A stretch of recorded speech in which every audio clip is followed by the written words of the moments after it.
अस्सलाम वालेकुम। आज हम मेडिसिन में गैस्ट्रोएंटेरोलॉजी स्टार्ट करेंगे। First topic is motility disorders of oesophagus. Oesophagus की मोटिलिटी डिसऑर्डर्स में सबसे पहले एकलेजिया आता है। एकलेजिया एक मोटिलिटी डिसऑर्डर है जिसमें ट्राइएड ऑफ फीचर्स होते हैं, डिसऑर्डर्स होते हैं बेसिकली।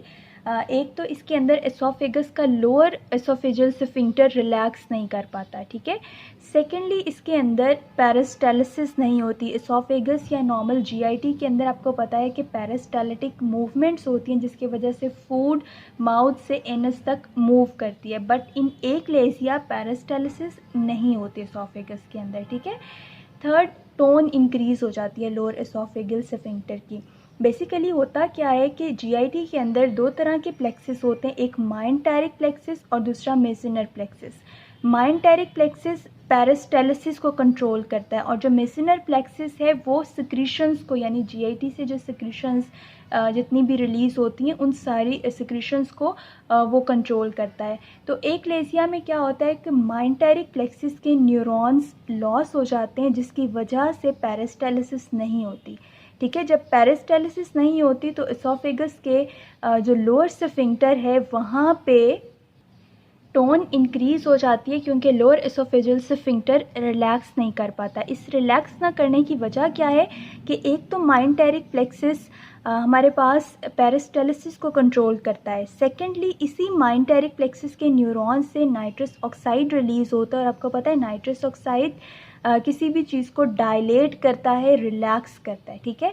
तो जब ये न्यूरॉन्स नहीं होंगे, एक तरफ पेरिस्टालसिस नहीं हो रही, सेकेंडली नाइट्रस ऑक्साइड ना होने की वजह से लोअर एसोफेजियल स्फिंक्टर रिलैक्स ही नहीं होता। तो जैसे ही फूड ऊपर से नीचे की तरफ आती है तो वो फूड आगे पास ही नहीं करेगी, सो वो यहाँ पे कलेक्ट होना स्टार्ट हो जाएगी, ठीक है। और जब कोई भी चीज़ रिलैक्स नहीं होती इट मीन्स कि वो कॉन्ट्रैक्टेड रहती है, उसके अंदर प्रेशर, उसकी टोन ज़्यादा होती है, ठीक है। तो ये इसकी रीज़न है एकलेजिया की कि इसके अंदर एक तो स्फिंक्टर रिलैक्स नहीं करता, वहाँ प्रेशर ज़्यादा होता है और पेरिस्टालसिस इसके अंदर नहीं होती। एकलेजिया का पेशेंट प्रेजेंट किस तरह से करता है? एकलेजिया और एसोफेजियल कार्सिनोमा, इन दोनों की प्रेजेंटेशन बहुत हद तक मिलती जुलती है and it is a little bit confusing, but in दोनों को डिफ्रेंशिएट करने के कुछ पॉइंट्स मैं आपको बताऊंगी। दोनों के अंदर एकलेजिया और कार्सिनोमा दोनों के अंदर डिस्फेजिया होता है, मींस के स्वेलिंग डिफ़िकल्टी होती है। लेकिन जो एकलेजिया इसके अंदर बोथ सॉलिड्स और लिक्विड्स की स्वेलिंग डिफ़िकल्टी होती है। स्पेसिफिकली लिक्विड सबसे पहले इसके अंदर स्वेलो नहीं किए जाते और उसके बाद later on with the passage of time solids की भी डिस्फेजिया स्टार्ट हो जाता है, ठीक है। जबकि इन ऑपोजिट जो एसोफेजियल कार्सिनोमा है उसके अंदर जो सबसे पहले सॉलिड डिस्फेजिया स्टार्ट होता है और वही काफ़ी सालों तक रहता है, ठीक है। उसके बाद जो एकलेजिया है वो यंग एज के अंदर होता है, जबकि मींस के 45 एज से जो बिलो पेशेंट्स होते हैं उनके अंदर हमारे पास एकलेजिया होगा। जो कार्सिनोमा है, आपको पता है कैंसर हमेशा ओल्ड एज के अंदर मोस्टली होता है। सो कार्सिनोमा जो एसोफेजियल कार्सिनोमा है वो ओल्ड एज जो पेशेंट्स होंगे, 45 प्लस एज के जो पेशेंट्स होंगे उनके अंदर कार्सिनोमा होता है, ठीक है। वेट लॉस की हिस्ट्री दोनों के अंदर होती है। कुछ स्टूडेंट्स इससे भी कंफ्यूज होते हैं कि एकलेजिया के अंदर वेट लॉस है अगर सिनेरियो के अंदर, तो वो उसकी जगह कार्सिनोमा लिख देते हैं कि हमें वेट लॉस की हिस्ट्री से लगा था कि वो कार्सिनोमा है।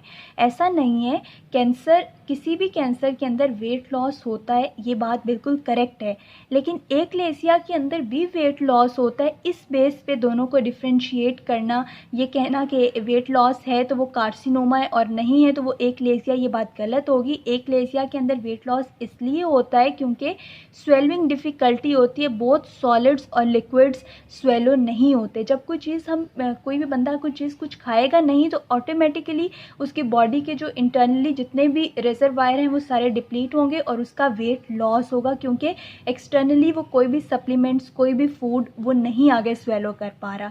इस वजह से इन दोनों तरह के पेशेंट्स के अंदर वेट लॉस होता है, ठीक है। इन पेशेंट्स के अंदर रीगर्जिटेशन होती है। रीगर्जिटेशन इसलिए होती है बिकॉज इसके अंदर जो न्यूरॉन्स जो पेरिस्टालिसिस करवा रहे थे, फूड को नीचे लेके जा रहे थे और आगे स्फिंक्टर को रिलैक्स कर रहे थे, वो सारे के सारे न्यूरॉन्स ख़त्म हो चुके हैं, डैमेज हो चुके हैं। उसकी वजह से फूड सारी की सारी इसोफेगस के अंदर एक जगह पे कलेक्ट हो जाएगी। ठीक है, जब वो फूड कलेक्ट हो जाएगी तो उसकी वजह से जब वो पेशेंट खास तौर पे रात के टाइम लेटते हैं बिल्कुल सीधे, तो वो फूड उनके गले के अंदर वापस आ जाएगी। इसको हम कहते हैं रीगर्जिटेशन। लेकिन इसके अंदर कम्प्लीटली इसोफेगस एक ही दफ़ा में बंद हो जाता है बिकॉज न्यूरॉन्स सारे डैमेज हो गए हैं। जबकि कार्सिनोमा के केस के अंदर कार्सिनोमा आहिस्ता आहिस्ता प्रोग्रेस करता है, तो उसके अंदर जो रीगर्जिटेशन के चांसेस हैं वो बहुत कम होते हैं। उसके अंदर कुछ हद तक पार्टिकल्स नीचे स्टमक के अंदर पास कर जाते हैं और उस वजह से उसके अंदर रीगर्जिटेशन इतनी ज़्यादा नहीं होती as compare to achalasia, because यहाँ पे ऑटोनॉमिक सिस्टम की वजह से बिल्कुल ही फूड नीचे पास नहीं करती और सारी इसोफेगस के अंदर रहती है और वहाँ से माउथ के अंदर वापस आ जाती है। इसको हम डायग्नोज किस तरह से करते हैं? एक तो इसका टेस्ट होता है मैनोमीट्री। मैनोमीट्री इज़ द कन्फर्मेटरी टेस्ट जिससे हम लोअर एसोफेजियल स्फिंक्टर के प्रेशर को हम लोग देखते हैं। बेसिकली एक्लेसिया के अंदर प्रेशर ही बढ़ा हुआ होता है, तो इस वजह से manometry is the confirmatory test of achalasia. Second test is barium swallow. Barium swallow पे हमें बर्ड बीक साइन मिलेगा। ये मैं आपको नेक्स्ट फिगर में दिखाती हूँ कि किस तरह से बर्ड बीक साइन होता है। ये एक तरह का एक कंट्रास्ट एक्सरे है जिसके ऊपर हमें ये बर्ड बीक साइन मिलता है। जस्ट लाइक दिस, ये नॉर्मल हमारे पास एसोफेगस है, ये इसका स्फिंक्टर और ये स्टमक। जबकि ये एक्लेसिया का पेशेंट है, जब यहाँ के न्यूरॉन्स डैमेज हो जाएंगे तो ना वो नाइट्रस ऑक्साइड रिलीज़ करेंगे जिससे स्फिंक्टर रिलैक्स होगा और ना ही पेरिस्टालिसिस होगी। सो सारी फूड यहाँ पे कलेक्ट होगी और जब हम इसका एक्सरे करते हैं तो ये वाला पोर्शन जो है ना वो बहुत हाईलाइटेड और ये वाला पोर्शन बहुत नैरो मिलता है।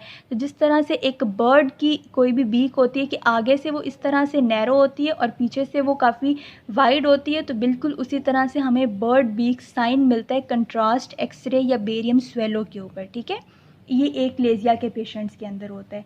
इसके ट्रीटमेंट के लिए बिकॉज एक तो जब यहाँ पे रिलैक्स नहीं कर रहा स्फिंक्टर मीन कॉन्ट्रैक्टेड है, तो हम लोग उसके लिए फिर कैल्शियम चैनल ब्लॉकर्स देंगे जो कि कैल्शियम आपको पता है कॉन्ट्रैक्शन करवाता है। तो यहाँ पे ऑलरेडी कॉन्ट्रैक्टेड है ये वाला पार्ट, तो हम ब्लॉकर्स देंगे, कैल्शियम चैनल ब्लॉकर्स देंगे, नाइट्रेट्स, और इसके अलावा हम बोटुलिनियम टॉक्सिन का इंजेक्शन भी इसके अंदर देंगे। ये दोनों हमारे पास फार्माकोलॉजिकल वे हैं जिसमें हम मेडिसिन्स के ज़रिए एक्लेसिया के पेशेंट को ट्रीट करते हैं।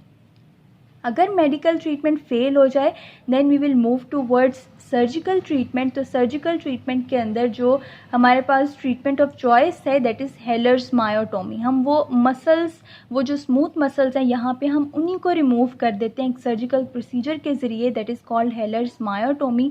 और दूसरा होता है न्यूमेटिक डायलिटेशन। ये दो तरीके होते हैं जो सर्जिकल तरीके हैं मोस्ट कॉमन। इसके अलावा और भी होते हैं but these are the most common surgical treatments of achalasia.